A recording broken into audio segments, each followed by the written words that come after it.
I like analog synthesizers, both the real deal in hardware and also their software counterparts. The Legend is one of those I always wanted to get my hands on and try out. In my music production, most of my, let's say, analog needs have been covered by using my trusty Moog Subsequent 37 synthesizer behind me here, always in the studio, and of course the Diva plugin from the guys at Yuhi. It's an excellent plugin. It's all of my tracks, and probably this is going to be as well. The Legend is a virtual analog synthesizer. Originally it started out emulating probably one of the most known synthesizers out there, the Mini Moog, with its 3 oscillators. Now the updated version, it's called the Legend HZ. It stands for a collaboration with Hans Zimmer, and I can't promise you to be the next composer of Interstellar 5 or something like that if you buy this plugin. But it's updated now with 3 more oscillators. It has a noise oscillator, so you have kind of 6 sound sources and 1 noise source. So it will give you the possibility of a 12-voice polyphony. It comes with 200 factory presets made by the excellent Kevin Schroeder, I think you say his name is, and of course Hans Zimmer, and we are going to take a look at the presets in this video. It's going to be with melodic ideas, not just playing them and listening to them. It's going to be in a context. Synapse Audio provided a license to me for this plugin for free, so I could check it out and show it on this YouTube channel. What I say in this video is my own take on this. That's basically it.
So let's take a quick view of the Legend now. So this is the main page where you have the 6 oscillators, and each oscillator have its own waveform button, range button, semitones and fine adjustments. You can turn it on and off. After that you have the mixer where you can adjust the volume of the different oscillators. And then you have the noise source here in the mixer section. You can select between pink and the white noise. Below that you also have the drive button and the feedback button, which you can also find on one of those synthesizers in real life. On the end here to the right you have the envelopes, you have the cutoff button, resonance, and the amount of envelope you want to give. And you can select between 12 and 24, low pass, band pass, and key tracking on off. On the bottom here you have, this is kind of a modulation matrix, so you can set your modulation here, so you can modulate almost everything. Yeah, we can take a look at that later on. On here you also have a sequencer arpeggiator, so you can program your own sequence into the synthesizer. On the top here you have the pitch bend and the mod wheel as usual. You also have a glide. I'm actually not sure what this is doing. I haven't read the manual. Oscillator 3 noise, mod mix. Yeah, not sure. You have to read the manual. We have, okay, so we have the MSEG here. So this is where you can draw some automation parameters, which you can then use this to modulate basically anything here. So you can go here and select, okay, MSEG, and it can modulate something. So you can play with that. Here you can set it to different modes, unison, 4, 8, 12 polyphony or mono, and the main volume button, of course. Then if you click on this little icon up on the right here, you get to the kind of back page, and here you can do some more settings, and here is also where you can access the effects. So here are some global settings, sync mode, poly mode, all of that stuff. On the modulation here, pitch range and cutoff range and the shape. Then you also can adjust the phase of the oscillators here. You have some range with the filter adjustment here. You can set some saturation on the amplifier actually here as well. You can even change the main frequency, so if you have 60 Hz or if you have 50 Hz. Then you have the effects here. So this filter bank is something allegedly Hans Zimmer is using. So this is modeled on some kind of EQ he is using it in his productions. You can change it from vintage to flat, and you can adjust the different bands here, high pass and low pass. You turn it off and on. You have a phaser, chorus, a reverb, delay and compressor, and the reverb and delay are also kind of adjusted so that it works well with this synthesizer as far as I understand. So let's see if we can have some fun with this patch here. This is pretty cool, the Earth presets. Let's see if we can increase the bass a little bit more.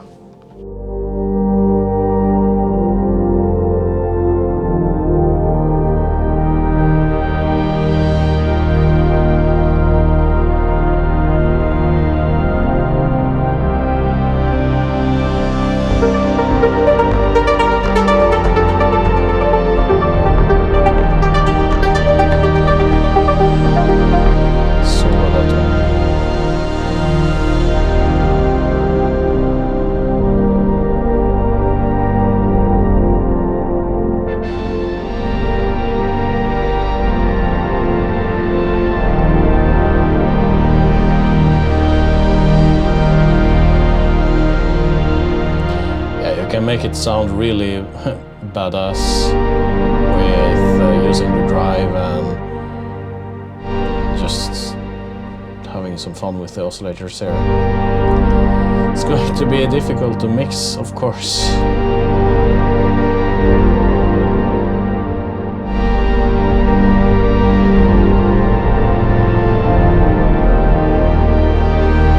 Yeah, I think this sounds best in this octave actually.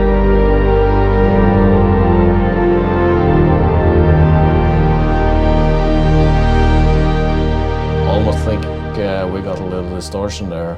Yeah, pretty cool actually. So this is obviously a arpeggiator, I think. Yes, it's an arpeggiator going here, or a sequence.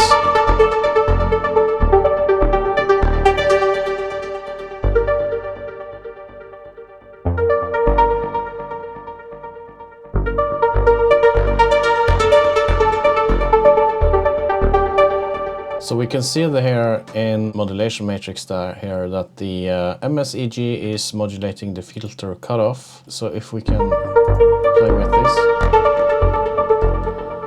So I kind of like, so let's remove that one and just try it like so, maybe delete that one.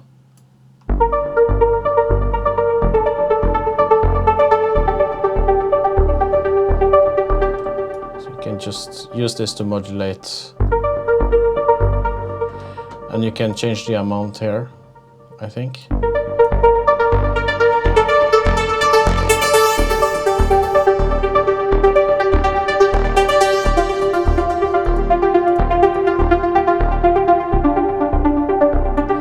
Or you can perhaps set it to release or detune, maybe. You also have different presets you can load up here. So you can now load up, for example, some kind of rhythmic thing here, and we can set it to the cutoff knob here.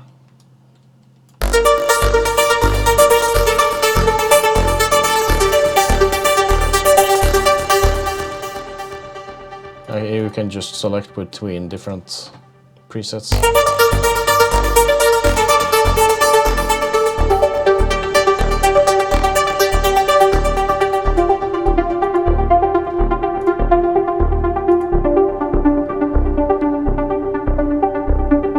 Maybe pitch.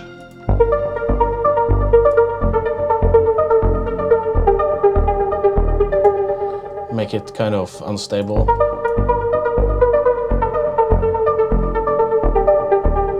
And adjust the amount.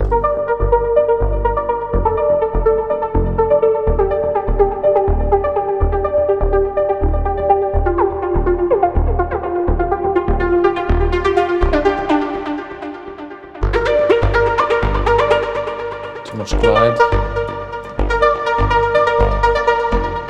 Okay, that's not even turned on.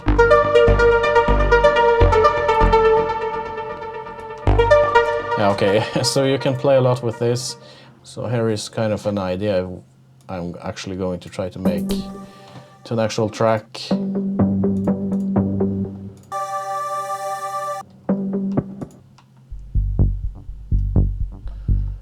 So if we go to click here, you can see what kind of effects we have on. So if I turn off the effects on this patch, it sounds like this.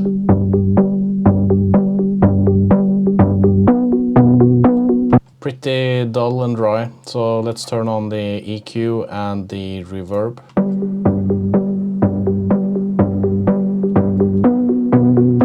So the reverb is not that long. Let's increase it so you can kind of hear a little bit here.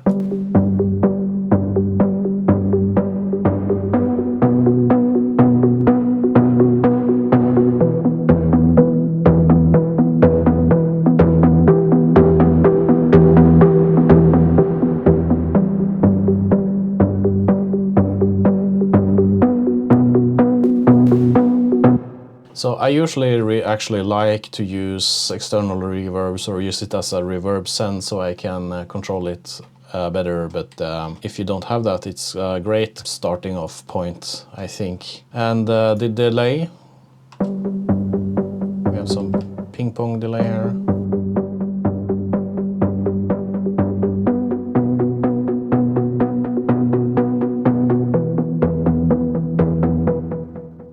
It sounds pretty cool, and again I think that they have adjusted these effects so that it works pretty good with this synthesizer. So here I have some kind of bass going, and you shouldn't really have much effects on bass, but I have here. I think we have just a little delay on this one, yeah.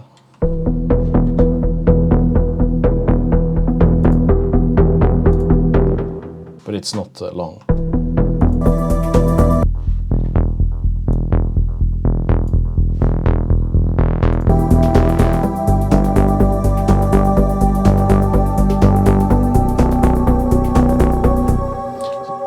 Sounds great. So it's only Legend, it's not, nothing else. The only thing I have done here is just taking off some of the low end. That's basically it here on the bass part here, and so just to give it some room, and I have this percussion loop. I also made a patch just for fun, just trying out to make some kind of trance lead-ish type of plucked thing, I think. So I just used 3 oscillators. Let's see if we can make this sound a little bit better somehow. It's very low end. Let's increase the cutoff so we can hear what we are doing here.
Let's see if we can do some kind of cool effect with the detune thing here.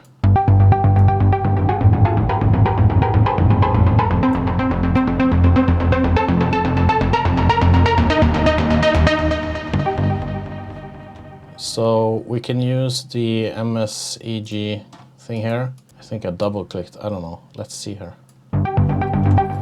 So destination is detune. We set it to loop here.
Yeah, let's take it down a notch.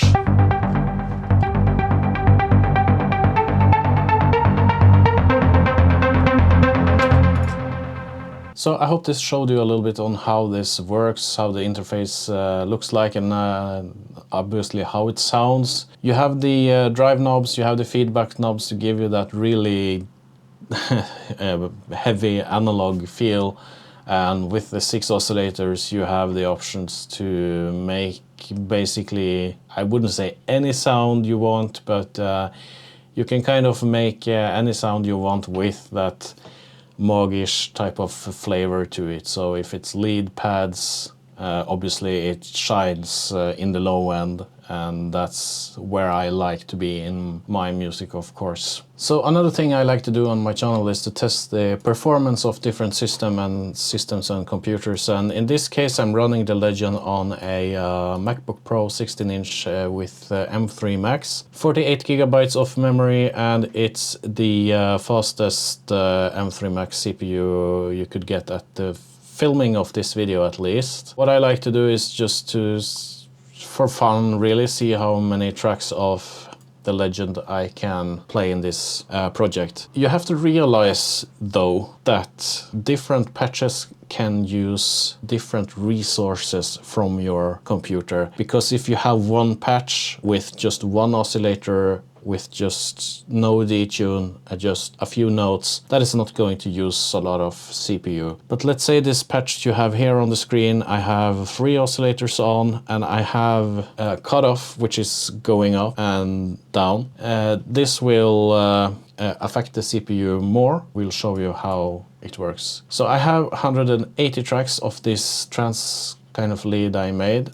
And in Ableton, it's on 256 samples, 48 kilohertz, and I'm using a Fireface UCX sound card. So you can take a listen here, and you can see what happens when I play down 180 tracks. Take a look at the CPU meter in the top right as well.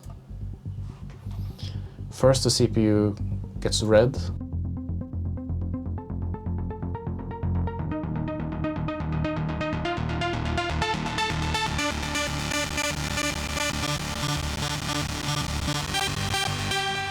So when the cutoff goes up, somehow the CPU use goes up as well, and you can hear that the crackle begins. So 180 tracks, that's pretty good actually. So if I just take it down to 150, let's see if we get the same crackle over here.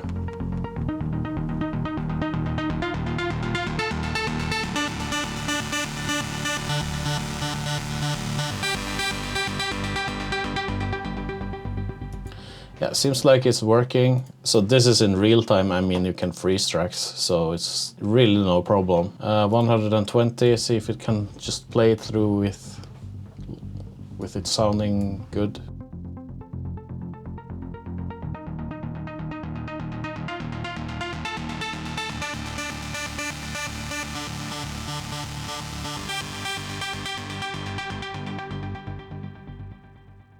So that was the Legend HZ. The link is in the description below. You can check it out and let me know what you think. See you in another one.